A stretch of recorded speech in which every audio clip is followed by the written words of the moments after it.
Okay, so what I want to talk about this afternoon is the development and trialling and the impact of a review tool that the Council for Disabled Children developed with Whole School Send.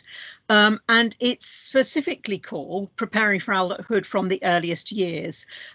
Why? Well, actually, that's the title of Chapter 8 of the Code of Practice. But the slight problem is that Chapter 8 of the Code of Practice then goes on to talk about everything from year 9 onwards. And so what we wanted to do with this review guide was to explore what are the things that we need to do at an earlier stage in order to ensure that young children, as they grow up, are properly prepared for what happens from year 9 onwards. So we very specifically, and interestingly, when we after the trial of the guide and the revision and new publication of the guide, we've specifically included that from the earliest years into the title. So it is PFAEY, it's not PFA, just to make that really clear.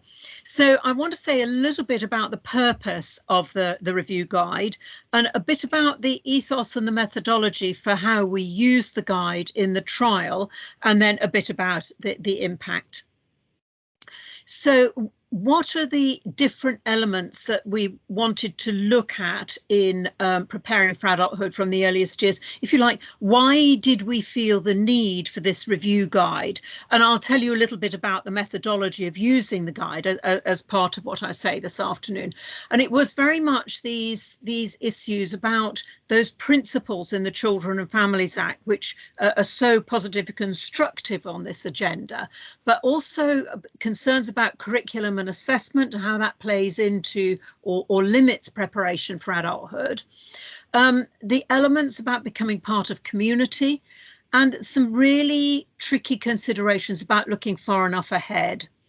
And also some potential of compromises around expectations and early experiences. So all of those things drove our considerations. And here, just as a reminder, here are the principles which are set out in section 19 of the Children and Families Act. The wishes and feelings of the child to be taken into account, and children, parents and young people participating as fully as possible in decision making. And that bit about achieving the best possible educational and other outcomes. So there were some concerns in all of this from the group of schools that we worked with on the initial development work on the review guide. And the concerns are really about the breadth of the curriculum in this preparation for adulthood from the earliest years, how relevant the curriculum was, and how we were applying and generalizing learning in a way that was going to help children sort of outside school and beyond school when they left. And we had this very strong image we were working with. It's like an egg timer, but on its side, and then stretched so that middle bit is very narrow, but you've got these big chunky ends to that egg timer still preserved. And we reflected on the sort of breadth of the early years foundation stage and the breadth of the preparing for adulthood agenda, but the narrowness, the risk of that very, very narrow curriculum in between that was not explicit about either content or about applying learning outside and beyond the school. So those were our concerns on the curriculum and assessment side. How were we preserving breadth of curriculum in a way that was explicit for children who needed that explicit focus on that broader curriculum around that personal, social, emotional development, for example, in order to be ready for that community inclusion and for working with other people in adulthood. But there were other issues as well about becoming part of community.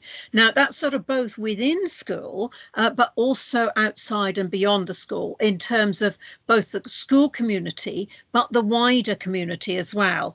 And one of the teachers involved in the group developing the initial review guide was saying, actually, she realised now the importance of working with parents on issues such as a parent of a child in a special school who said to the teacher, actually, what I really need help with is being able to take him to the mosque with me because I can't take him to my local mosque at the moment. So how do we help through a much broader agenda to prepare children to be part of their local community? Then there are other things that concerned us about looking far enough ahead, both for parents and professionals, and the importance at any one stage of preparing for the next stage. So balancing risks and benefits. So, for example, just etched on my mind is an example of a phone call we got from a parent at the Council for Disabled Children. And this parent rang up, she was desperate, and she was saying, look, the trouble is they put my son in a taxi when he was aged 4. He's now 14 and they can't get him out. And it was that bit of dependence that we create sometimes in the early stages, sometimes because of fear of risk, sometimes because something is working okay at the moment. So why should we disrupt it? So that parent with the child in the taxi, that means, you know, at least he's got homeschool transport at the minute. So why would you change that? And actually thinking ahead, well, because actually once he leaves school, once he goes to secondary school, he's going to need to be able to get himself there on his own.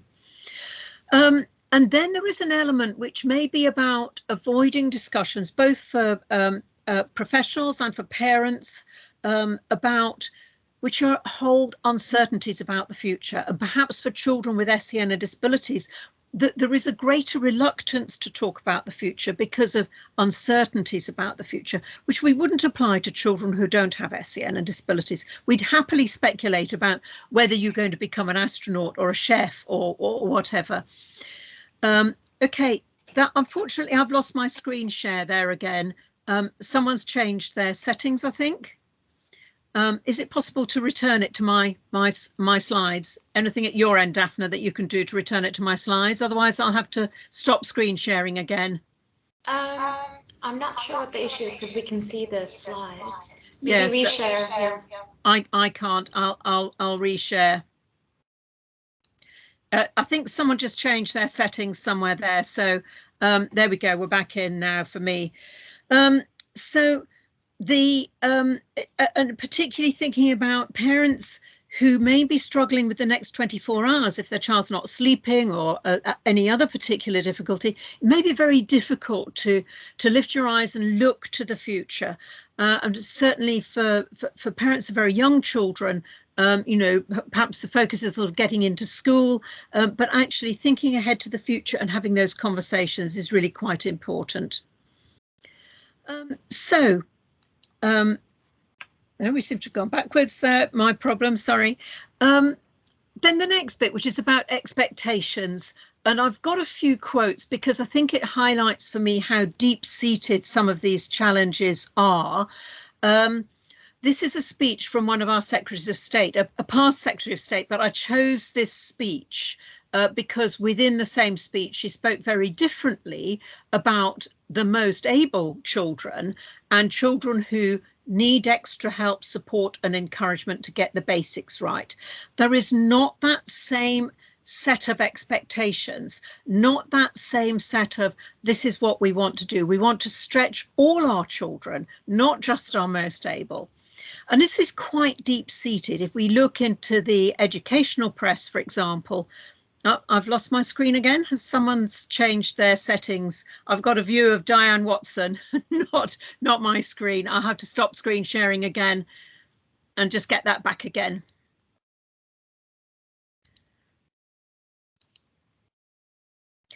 Right, that's back again on my screen. I don't know if there's something about people joining the group, Daphne, if you could just perhaps keep an eye on that and see if there's something about settings that change when people join.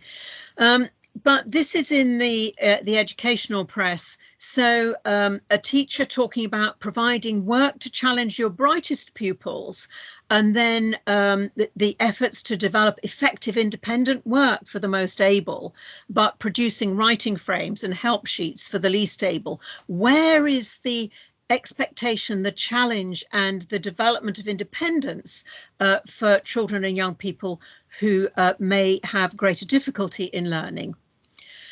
So, and here's another example, but it's just to illustrate the fact that this is quite deep-seated, these compromised expectations of the future. And I'm going to talk about a little bit of research in a minute, but you can see it reflected here in the expectations about the most able pupils being sufficiently stretched and challenged. And the reason for that, we need to harness the talents of these students so that they can become the next generation of business, intellectual and political leaders.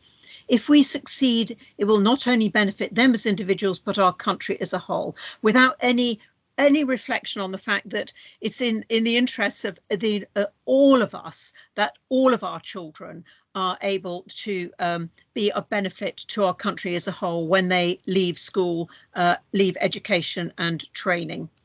So I wanted to look at this again from a different angle through 3 different pieces of research, which definitely informed the work that we did on the guide. And if it's a bit of a preamble about the guide, you'll understand then a little bit more about the culture of the guide and how we used it in the trial.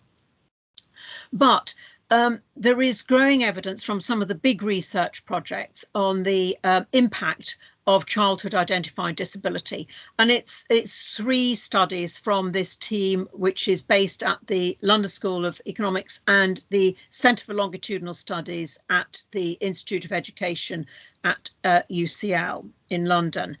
And I want to look at sort of poor early experiences of school, low expectations and social isolation, because all of these things are relevant to this agenda. So the first piece of work, which NCB and CDC were quite closely involved with, sorry about all those acronyms across the middle there, I think I've just explained those. It's a Centre for Longitudinal Studies at the Institute of Education at UCL in London. National Children's Bureau and CDC, who are involved in thinking through some of the disability aspects of this research, and London School of Economics.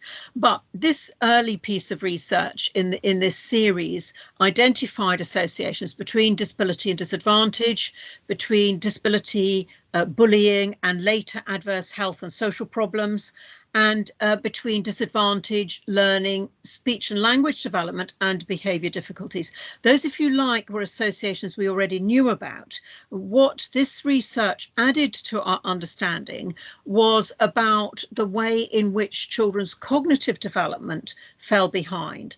So at the age of 3, the cohort that was going through this huge longitudinal study was identified all at the same point in terms of their learning and development, the age of 3. By the age of 5, those identified with SEN and disabilities had fallen behind their peers. Reset the baseline again, the prior attainment, that key point in learning and development that all those 5-year-olds shared. And by the age of 7, those with SEN and disabilities had fallen behind again 2 years on. So it was children compared from the same prior attainment falling behind their peers. Now, of course, you might say, well, that's because of their poorer early experiences, those associations in terms of language development and so forth. But bear in mind that this was from the same point in prior development. So the research team was saying, well, what other explanations are there for this group of children falling behind their peers in this way? And they thought that expectations held one possible explanation. So when that cohort of children got to their teen years and they're answering these questions for the big cohort studies for themselves, the researchers analysed the findings and found that in the teen years, again, controlling for prior attainment, so in this case it was the same GCSE outcomes, they found that young people had lower expectations of life outcomes than their peers who were not identified as having SEN or disabilities. Bear in mind, same point in terms of academic achievement, they had lower expectations in terms of anticipated salary, anticipated type of job, and in terms of such things as whether they would or would not go on to university, whether they expected to. So that we know that we have compromised expectations for those young people. Then the third study in this series is about, well, entitled Growing Up Only. lonely, sorry. And the study looked at the experience of disabled adults and their experiences of social isolation. Now, you might say, well, disabled adults' experience of social isolation arises from their disability as experienced in adulthood. They may, for example, be dependent on others for getting out. They may have difficulties in accessing local leisure services or whatever. So you might think that their experience of isolation in adulthood was related to their adult experience disability. But what this study showed was that those adult experiences of social isolation had their origins in childhood identified disability. So the roots of some of these issues are in early childhood. And that is really, really important when we come to thinking about how we're preparing children and young people for adulthood. So the little bit of the little quote from Michelangelo that was that the research team used in that teenage study was, the greatest danger is not that our aim is too high and we miss it, but that our aim is too low and we hit it. And that very much resonates for me with some of the aims and expectations set out in EHC plans, which sometimes are very short term and really quite limited in their impact. So are we being ambitious enough in those outcomes as we set them? Okay, so moving on then to the guide itself. The guide itself was developed with a group of schools in North London. We had a group of parents and carers involved and a range of different stakeholders who all fed into this guide. And this guide is a review guide. It's part of a series of guides developed by Whole School Send. And we had a fantastic opportunity last year to trial the guide with a group of schools in Oxfordshire. This is how the guide works. There's a self-evaluation checklist, and I'll give you a glimpse of one element of that in a minute. But of course, the whole thing starts with a school or setting identifying the need to review this aspect of their provision.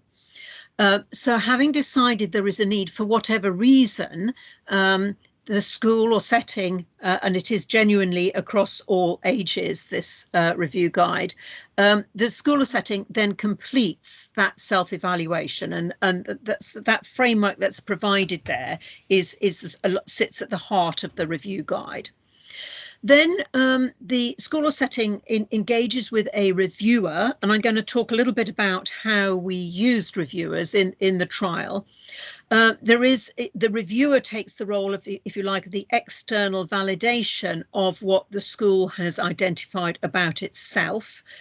And there's a period of preparation, and then there is a school visit. So the reviewer visits the school and collects evidence and then provides some verbal feedback.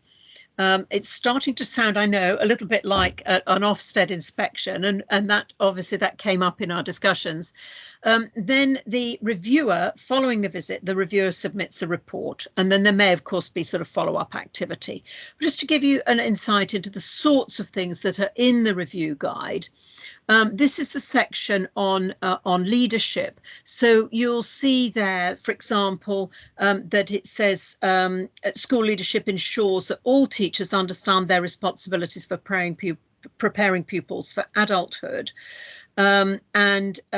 The school promotes the participation of pupils in decision making. So there's a section on leadership and what that ought to look like from the leadership level. And just a tiny little aside here to point out that is genuinely all age and available in a Word document format, so that if the word pupils, for example, here is difficult for an early years setting or for a post-16 setting, that can be adapted to be more suitable language for those age ranges. And there are one or two items in the review guide that specifically pick up some of the sort of statutory responsibilities of secondary schools. So, for example, there's a note there about the Gatsby benchmarks, which are if you like, the gold standard for careers education advice and guidance. So there are little prompts. That's 1 or 2 of those are only secondary, but otherwise this review guide is suitable for all ages. So how did we, for the trial, how did we go about testing out the review guide and how it was going to work? Well, we had a preliminary session to introduce the principles and the purpose of this with the group of schools we were working with in Oxfordshire. And we in effect, it was preparation both for the themes in the review guide and for the process of how to carry out the review guide. So this training session, if you like, introduced both the principles, but the purpose, but also the process of running a review. And it looked at the self-review tool, and it also established a mutuality of visits. Now, what that meant was that we had, during the preparation period, we had schools and settings pairing up. And it's quite important to mention that these visits, so the people who took on the reviewer role for another setting, those were set up in partnership across phases and across settings. So, for example, there was someone in an all-age special school who was paired up with a primary school. There was a alternative provision paired up with a primary school. There was an early years setting paired up with, I don't think we actually had early years setting paired up with secondary, but we mixed and matched across phases and settings. So this was not a secondary school going into another secondary school. And that actually, the folk who were involved in this trial actually said it was really helpful, that you weren't going in as an expert to tell people how they should be doing it. You were going in as a mirror, if you like, to hold up and also to ask those more naive questions, if you like. But this process of training together and discussing together and forming those partnerships did build up a level of trust between the reviewing partners, which was a really important part of the preparation. And it led then to very thoughtful responses and very committed improvement journeys that have been started. So I want to talk just a little bit about the impact for schools and settings. And I've got a link in my remaining slides. I've got a link to the review tool where there are some nice quotes from those who were involved in the trial about the impact for them. But just to provide you with a little summary of those. So there were some things which were really immediate actions following the review visits. So, for example, one school who'd been really struggling, this was a secondary school, had been struggling with a girl who was effectively out of school for the majority of her time. She was occasionally in school, and they were coming up to her annual review. And it helped them to completely rethink how they were going to run the annual review. And it transformed the approach because they were completely focused on the girl herself and how they could structure it so that she could engage, how they could structure the review so that her perspective could be taken fully into account. And it transformed what was happening for that girl. Now, you might say, well, that's what they should have been doing anyway. Well, quite right. Of course they should. But actually, it wasn't happening. And it was this reflective process on how they were engaging children, young people in decision making that transformed their thinking about how they were going to set up and how they were going to run and manage this annual review meeting.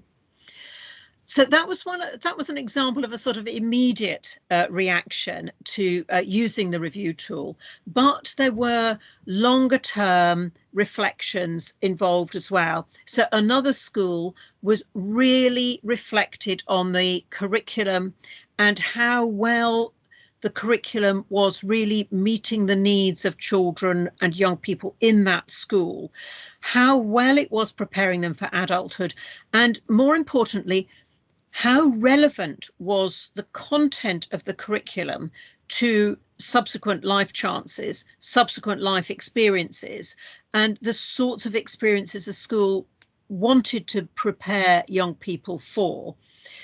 So both in terms of content and preparation over time, but also in terms of the more immediate considerations of how learning was being applied and generalized outside the classroom in real life experiences by way of that preparation for adult life.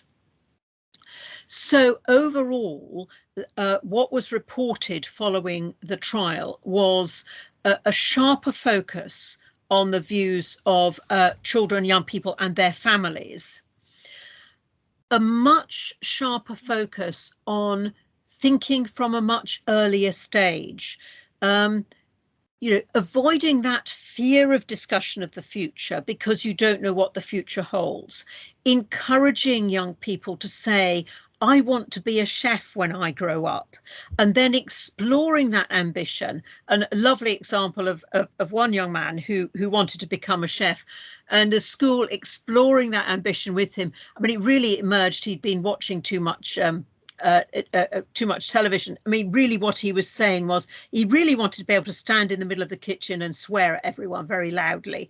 And it was that kind of exploring that. Well, okay, so what else is involved if you're a chef? If you're working in a kitchen, what else might you need to be able to do? So exploring those ambitions and helping children and young people to think ahead to the sorts of areas of life where they've got real interest in developing their knowledge, skills and understanding. But also arising from this were those wider reflections on how well the curriculum was designed to prepare children and young people for the next stage of their life, whether that was going into school or whether it was moving from primary to secondary, or whether it was moving up towards year 9 and thinking and planning beyond school, or even later on than that. But really thinking about what kind of preparation were we doing that was really going to help children and young people in the real world with those experiences as they left school. Though also some schools and settings were reflecting much more on the sorts of outcomes that they were looking for at each stage and whether indeed those were relevant. And a much sharper focus on gathering data about destinations, about, as it were, success in the next stage of a child's learning and development. There was also quite helpful reflection in terms of the process itself. The process itself, because of the way we set it up with partners reviewing each other's schools or settings, it was the beginning of an improvement relationship with another partner who also committed to working on the same sorts of issues and exchanges across ages and stages, across schools and settings, in different types of settings, and thinking about how they could support each other in that journey, and really useful thinking and sharing of experiences about different approaches, and often finding that some approaches that you thought might only be appropriate at one age or stage, actually reapplying that and rethinking it at another age or stage. But very much the start of a whole school improvement journey and the continuation of some of those improvement partnerships. So I've got some links here to some of those things, links to the guide, links to some of the research, and voila, end of my screen sharing. An awful canter through that, but I would be really interested to hear of some of your thoughts, and I'm sure Daphne will let me know of questions that have been popped into the chat channel, but also to ask for your reflections on where you think we are doing least well and where we are doing best in terms of some of these themes about children and young people's participation in decision making, about the relevance of the curriculum, about how well we're applying the curriculum outside the classroom to ensure that those learning experiences are generalizing. Any of those aspects that I've raised, I'd be really interested to hear about your views about where you think we're perhaps doing quite well and where we need to focus our attention more and actually do much better.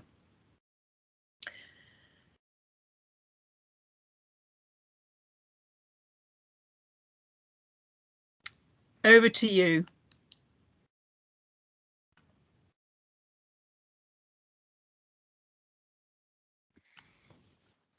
Any thoughts and questions? I'll be brief. Thank you. Thank you, Juliet.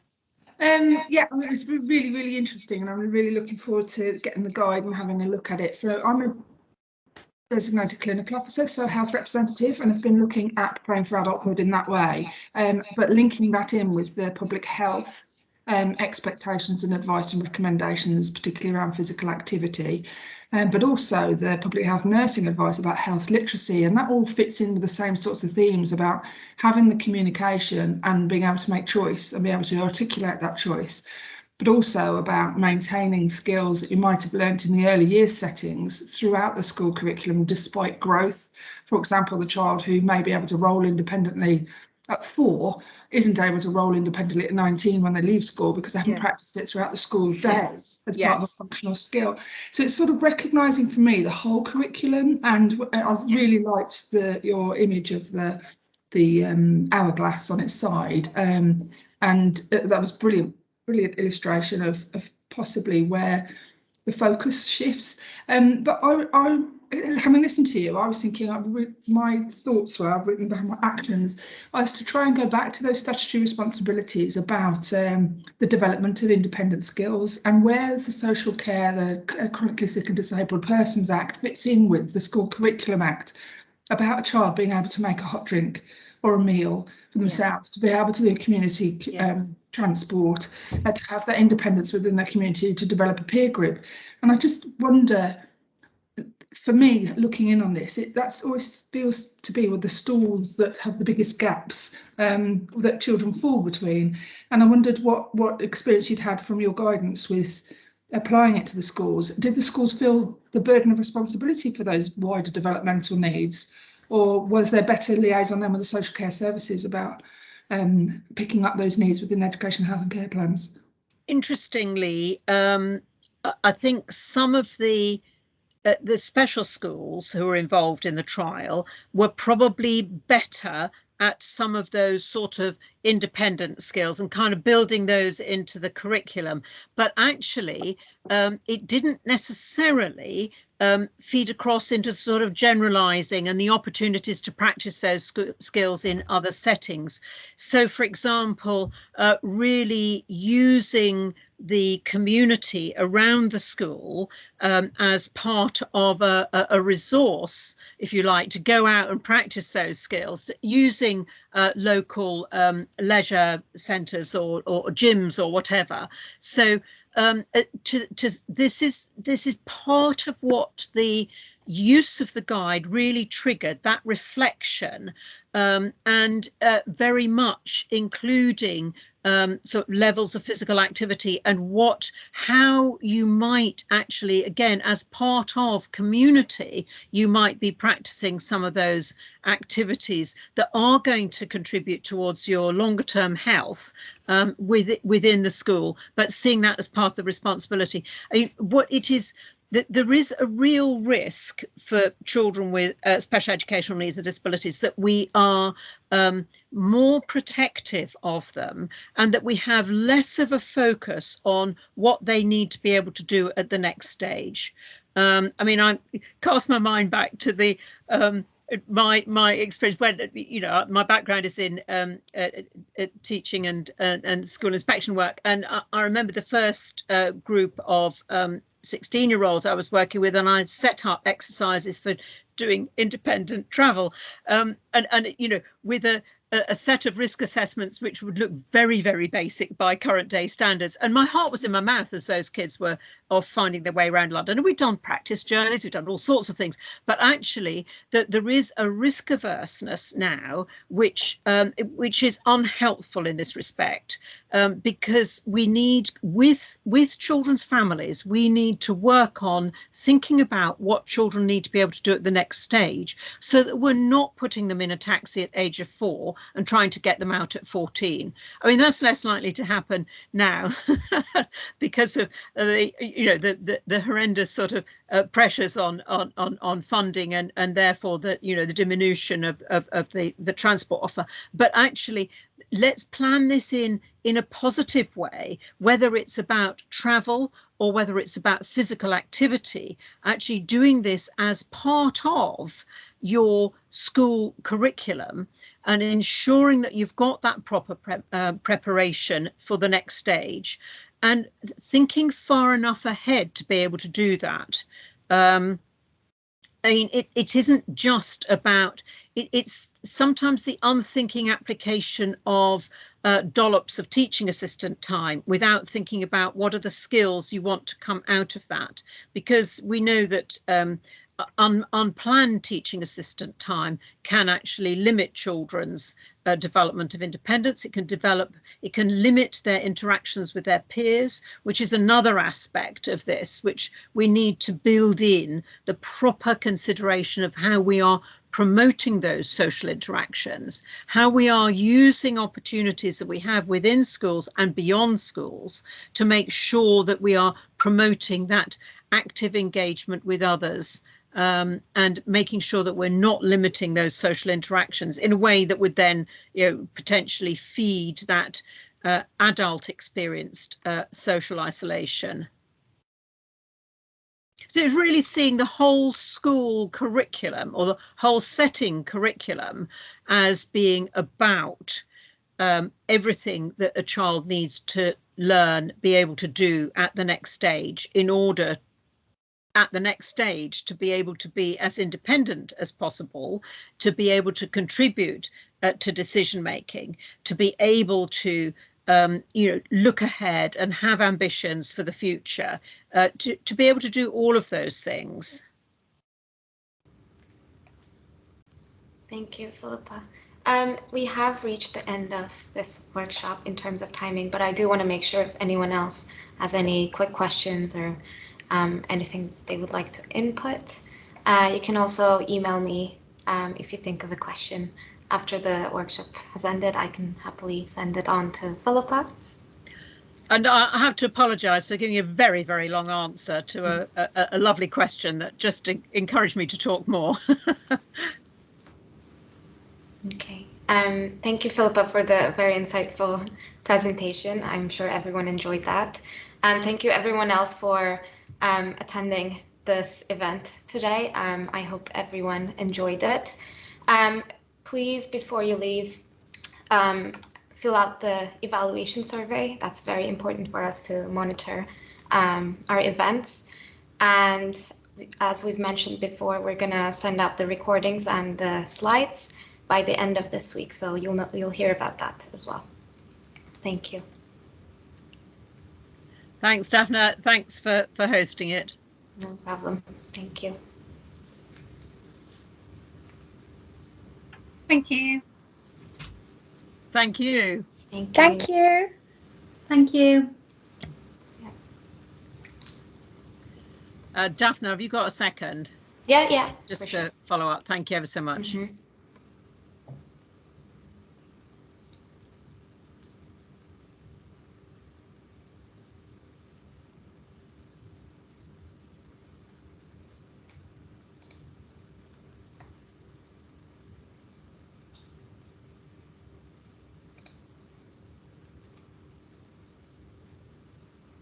We've still got a couple. We're in this call. Yeah, okay. We could probably stop the recording, couldn't we? Absolutely, yeah.